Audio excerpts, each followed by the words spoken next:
Karena tadi Presiden mengingatkan juga sudah banyak kelihatan kegiatan-kegiatan yang kadang-kadang agak mengabaikan protokol kesehatan, baik itu di pernikahan maupun di tempat pariwisata ataupun kegiatan-kegiatan lain. Kami sekali lagi menghimbau agar seluruh masyarakat patuh karena kita masih berjaga-jaga terhadap kemungkinan gelombang ketiga yang mungkin terjadi pada nanti Natal tahun baru yang akan datang. Jadi semua kita harus berhati-hati. Rendahnya kasus konfirmasi harian menyebabkan kasus aktif nasional dan Jawa Bali terus menurun. Dan saat ini hanya tersisa kurang dari 20.000, tepatnya 18.000. Dan secara nasional dan kurang dari 7.000 di Jawa Bali, ya, tepatnya 7.000-an. Dibandingkan lebih dari 570.000 kasus aktif pada puncak harian Delta pada 15 Juli yang lalu. Situasi terus membaik dan juga tercermin dari kasus kematian di beberapa provinsi Jawa Bali yang mencapai 0 kematian akibat COVID-19. Pada 17 Oktober kemarin, DKI Jawa Barat, DIY, dan Bali mencatat 0 kematian. Dan provinsi lain di Jawa Bali hanya mencatat kurang dari 5 kematian per hari. Angka ini saya kira jauh lebih bagus lagi daripada bulan Juni sebelumnya. Tingkat kematian yang sudah rendah ini, kami yakin akan mampu dijaga seiring dengan capaian vaksinasi lansia Jawa Bali yang meningkat tajam, cakupan vaksinasi lansia yang dijadikan penurunan level PPKM.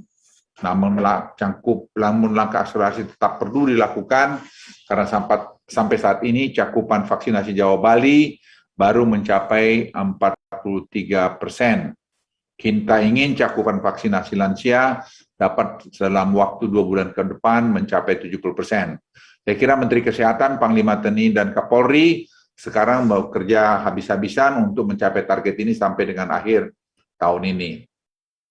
Teman-teman media dan seluruh masyarakat Indonesia, pada 4 Oktober lalu, Kota Blitar menjadi satu kota yang pertama masuk ke level 1. Dan Kota Blitar kemudian kami jadikan sebagai uji coba menuju new normal, di mana sebagian besar aktivitas masyarakat dapat dilakukan mendekati kehidupan normal.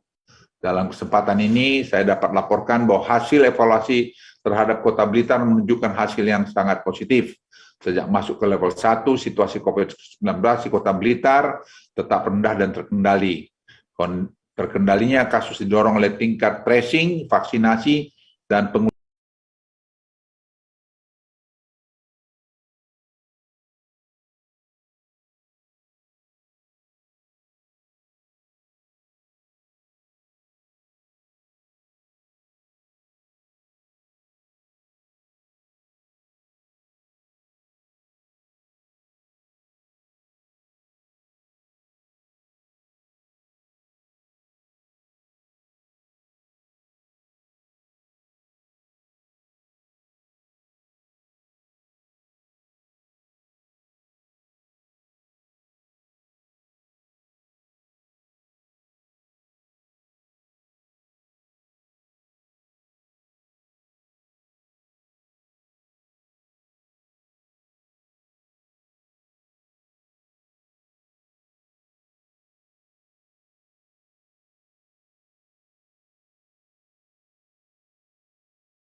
pada 4 Oktober lalu, cakupan vaksinasi Jawa Bali baru mencapai 43%.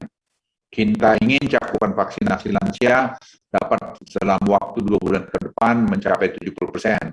Saya kira Menteri Kesehatan, Panglima TNI, dan Kapolri sekarang bekerja habis-habisan untuk mencapai target ini sampai dengan akhir tahun ini. Teman-teman media dan seluruh masyarakat Indonesia, pada 4 Oktober lalu, Kota Blitar menjadi satu kota yang pertama masuk ke level 1. Dan Kota Blitar kemudian kami jadikan sebagai uji coba menuju new normal, di mana sebagian besar aktivitas masyarakat dapat dilakukan mendekati kehidupan normal.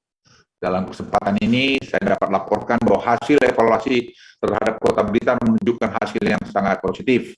Sejak masuk ke level 1, situasi COVID-19 di Kota Blitar tetap rendah dan terkendali. Terkendalinya kasus didorong oleh tingkat tracing, vaksinasi, dan karena itu Bogor dan Tangerang itu akan dilakukan operasi khusus oleh TNI Polri dan Kementerian Kesehatan dengan mengerahkan vaksinator-vaksinator untuk mempercepat target ini. Namun tadi Presiden berikan arahan untuk tidak menahan terus kabupaten yang lain, maka Bogor Tangerang dikeluarkan dari Jabodetabek. Kemudian berkaca dari kondisi tersebut, atas persetujuan dari Presiden, syarat vaksinasi kabupaten kota aglomerasi sudah diubah berdasarkan pencapaian kabupaten kota itu sendiri.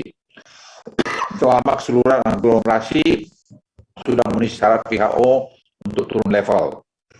Dengan perubahan syarat vaksinasi untuk aglomerasi, mulai besok akan ada 54 kabupaten kota di level 2, 9 kabupaten kota di level 1. Terkait detail keputusan akan dituangkan dalam Inmendagri. Teman-teman media dan seluruh masyarakat Indonesia, seiring dengan kondisi situasi COVID-19 semakin baik, ada beberapa penyesuaian aktivitas yang perlu disampaikan pada periode PPKM ini. Pertama, tempat bermain anak-anak yang meliputi mal, perbelanjaan boleh dibuka untuk kabupaten kota level 2. Kami mensyaratkan bahwa tempat bermain anak harus mencatat nomor telepon dan orang tua serta waktu anak bermain untuk kebutuhan tracing. Kapasitas bioskop untuk kota level 2 dan 1 dapat dinaikkan menjadi 70% dan anak-anak diperkenankan untuk masuk bioskop pada level 1 dan 2. Sopir logistik yang menjadi isu kemarin dan kami sudah temuin mereka yang sudah divaksin 2 kali dapat menggunakan tes antigen yang dapat berlaku selama 14 hari untuk melakukan perjalanan domestik. Akan dilakukan random testing pada sopir dan logistik, dan kita himbau bila ada sopir dan logistik yang merasa tidak nyaman dengan kondisinya supaya segera melaporkan diri untuk dilakukan diperiksa. Anak-anak di bawah 12 tahun diperbolehkan masuk tempat wisata di level 2 yang dapat menggunakan Peduli Lindungi dengan didampingi orang tua. Uji coba tempat wisata di kabupaten level 3 akan ditambah sesuai dengan izin Kemenparekraf. Wisata air dapat dibuka pada ke kabupaten kota level 2 dan 1. Peduli Lindungi menjadi alat kita untuk menahan peningkatan kasus di tengah pelonggaran aktivitas mobilitas masyarakat. Hingga saat ini, Peduli Lindungi telah digunakan lebih dari 102 juta kali di berbagai area publik dengan rata-rata penggunaan per hari mendekati 3 juta. Teman-teman media dan seluruh masyarakat Indonesia, terdapat beberapa hal yang ingin saya jelaskan berdasarkan hasil ratas yang baru selesai sejam yang lalu, 30 menit yang lalu. Pertama, terkait daftar 19 negara yang diperbolehkan masuk ke Bali, saya dapat jelaskan bahwa 9 negara tersebut dipilih untuk mempertimbangkan jumlah kasus dan tingkat positivity rate yang rendah berdasarkan standar WHO. Tapi bila mereka belum membuka ke kita, karena kita tersepakat resiprokal, mereka pun nanti tidak tertutup kemungkinan akan kita drop dari list 19 negara itu. Mengenai hal tersebut, Presiden juga mengingatkan kepada kami agar terus melakukan evaluasi tiap minggunya agar dapat memitigasi dampak buruk dari pembukaan pintu masuk 19 negara tersebut. Sebagai bagian dari usaha untuk dapat segera mengatasi pandemi 19, pemerintah terus juga menjajaki beberapa alternatif obat COVID-19.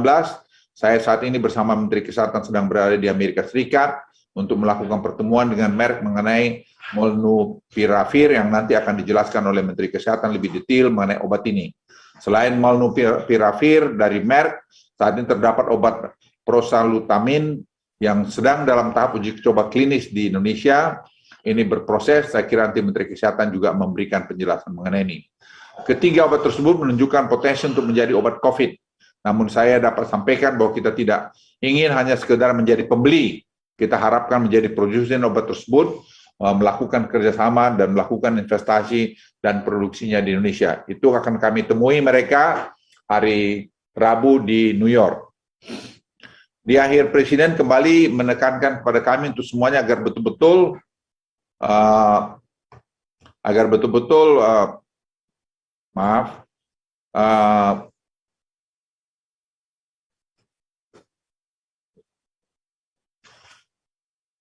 tadi Presiden menekankan kepada kami semua agar betul-betul berhati-hati menyiapkan seluruh langkah mitigasi apabila terjadi gelombang ketiga akibat libur Natal dan Tahun Baru.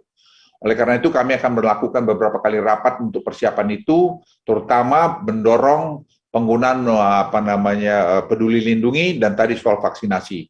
Dan kalau ini terjadi, saya kira kita akan bisa bagus. Dan kalau kita bisa melampaui dan Nataru ini dengan baik pada Januari, saya pikir kita sudah masuk pada endemi, karena pada saat waktu itu saya kira sudah kita harapkan terdapat obat antivirus ini.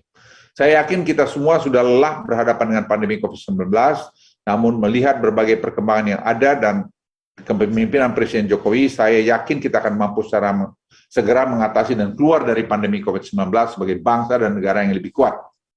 Keberhasilan kita mengendalikan varian Delta hingga saat ini menegaskan bahwa Indonesia bisa mengatasi berbagai permasalahan dan tantangan ke depan jika kita melakukannya secara kompak. Untuk itu saya juga sekali lagi mengajak untuk saudara-saudara semua, untuk kita sekali bahu-membahu menjaga COVID-19 tidak kembali melonjak. Tetap gunakan masker, ajak keluarga, saudara, teman-teman yang belum divaksin untuk segera divaksin. Dan jangan lupa untuk terus disiplin menggunakan Peduli Lindungi. Akhirnya saya berharap semoga Tuhan Maha Kasih menemani kita semua dalam semua langkah-langkah yang kita lakukan menghadapi COVID-19. Wassalamualaikum warahmatullahi wabarakatuh.